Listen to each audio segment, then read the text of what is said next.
வரஹ்மத்துல்லாஹி வபரகாத்துஹு.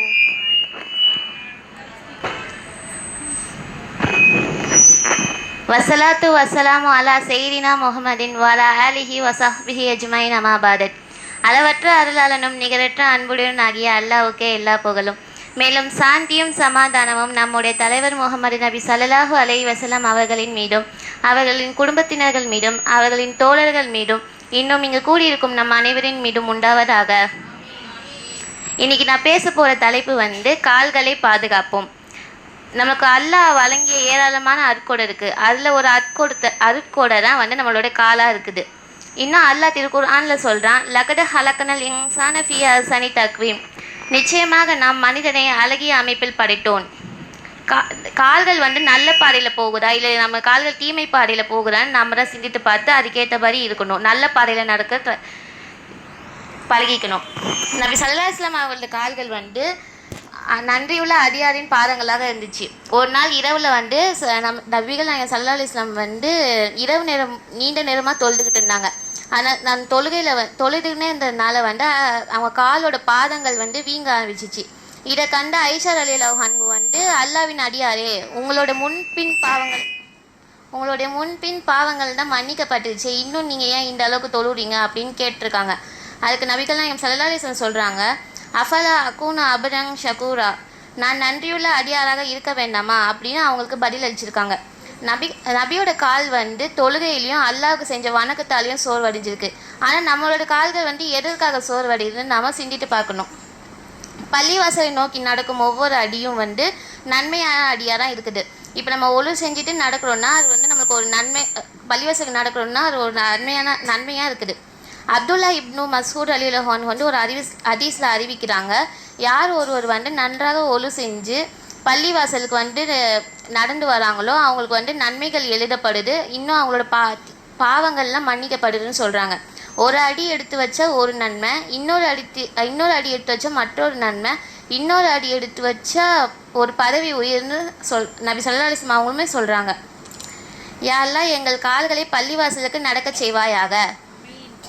தொலைவில் வீடு இருந்தும் பள்ளிவாசலை விட்டு விடாமல் ஒரு சஹாபி இருந்தாங்க. நபிகள் நாயகம் ஸல்லல்லாஹு அலைஹி வஸல்லம் அவங்களோட காலத்தில் ஒரு அன்சாரி சஹாபி இருந்தாங்க. அவங்களுக்கு எப்படின்னா அவங்களோட வீட்டிலேருந்து பள்ளிவாசல் ரொம்ப தூரத்தில் இருந்துச்சு. ஆனால் அவங்க நடந்து தான் போவாங்க அந்த பள்ளிவாசலுக்கு. நம்ம ஜமாத்தோடு தான் தொழுவணும் அப்படின்னு சொல்லிட்டு எவ்வளோ வெயிலாக இருந்தாலும் சரி, எவ்வளோ மழை பெஞ்சாலும் சரி, அவங்க நடந்தே தான் போவாங்க. இதெல்லாம் பார்த்த மற்றவங்க நீங்கள் ஒரு கழுதையை வாங்கிக்கலாமே, உங்களுக்கு இது கொஞ்சம் ஹெல்ப்ஃபுல்லாக இருக்குமே, நீங்கள் ரொம்ப மழையிலலாம் வரீங்க, வெயிலெலாம் வரீங்க அப்படின்னு சொல்லி அவங்களுக்கு சொல்லியிருப்பாங்க. அதுக்கு அந்த சஹாபி சொல்கிறாங்க, நான் என் வீட்டிலேருந்து நடக்கிற பள்ளிவாசலுக்கு நடக்கிற அடியும், பள்ளிவாசலும் திரும்ப என் வீட்டுக்கு செல்கிற அடியும் பதிவு ஏற்க செய்யணும்னு நான் விரும்புகிறேன் அப்படின்னு சொல்கிறாங்க. இதை கேட்ட நபி ஸல்லல்லாஹு அலைஹி வஸல்லம் அது அல்லாஹ்விடத்தில் பதிவு செய்யப்பட்டது அப்படின்ட்டு இருக்காங்க. எங்களுடைய ஒவ்வொரு அடியும் நன்மையாக ஆக்குவாயாக.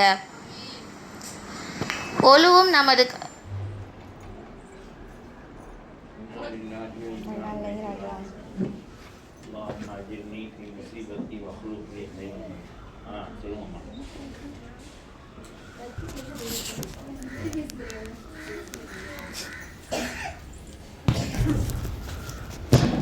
ஒழுவும் நம்மோட கால்களும். இஸ்லாம் நம்ம கால்களுக்கு ஒரு பெரிய முக்கியத்துவத்தை கொடுக்குது.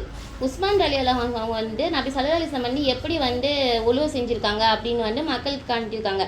இன்னும் ஒழு செய்கிறதுனால நம்ம பாவங்கள்லாம் மன்னிக்கப்படுது. அதனால நம்ம கால்களை வெளிப்புறமாகவும் சுத்தமாக வச்சுருக்கணும் அப்படின்னு சொல்கிறாங்க. கால்கள் செல்லும் பாதையும் தூய்மையாக இருக்கணும்னு நம்மளுக்கு வலியுறுத்தியிருக்காங்க. கால்கள் எந்த பாதையில் பயன்படுத்துகிறோன்னு நம்ம யோசிக்கணும். நம்ம இப்போ பள்ளிவாசலுக்கு நடக்கிறோம், பெற்றோர்களுக்கு உதவி செய்கிறோம், நம்ம கால்களில் ஒரு அமானிது தான். உறவினரை சந்திக்கிறோம், ஏழை எளியரை பார்க்குறோம், அறிவு கற்றுக்கிறதுக்காக நம்ம செல்கிறோம், இன்னும் நோயாளி நலம் விசாரிக்க செல்கிறோம். இந்த மாதிரி நல்ல செயல்களுக்காக நம்ம கால்களை பயன்படுத்தணும். யாரெல்லாம் எங்களுடைய கால்களை தீமையான பாதையில் இருந்து பாதுகாப்பாயாக. மறுமையில் கால் சொல்லும் சாட்சி. இப்போ மறுமை நாளில் நம்ம வாய்களுக்கு முத்திரையிடப்பட்டு நம்ம கைகள் தான் பேசும், இன்னும் கால்கள் தான் சாட்சி சொல்லும்.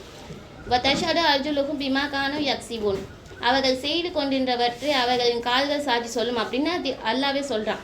இன்றைக்கி நம்ம அமைதியாக இருக்க நம்ம கால்கள் நாளைக்கு அதுதான் நமக்கு சாட்சி சொல்லும். அதனால நம்ம எப்போவுமே நம்ம கால்களை வைத்து கவனமாக இருக்கணும். தீமையான பாதையில் செல்லாமல் நன்மையான பாதையில் செல்வதற்கு நம்ம கவனமாக இருக்கணும். எனவே நம்ம கால்கள் வந்து நமக்கு சொந்தமானவின்னு நினச்சிக்கிட்டு இருக்கக்கூடாது. அது வந்து நம்ம அல்லாஹ் நமக்கு கொடுத்த அமானிடம் நினச்சி இருக்கணும். அந்த கால்கள் வந்து நல்ல பாதை, நல்ல காரியங்கள், பெற்றோருக்கு சேவை செய்கிறது, அறிவை தேடி நடப்பது, அல்லாவோட திருப்தியை எதிர்பார்த்து இருக்கிறதுக்காக யூஸ் பண்ணிக்கணும்.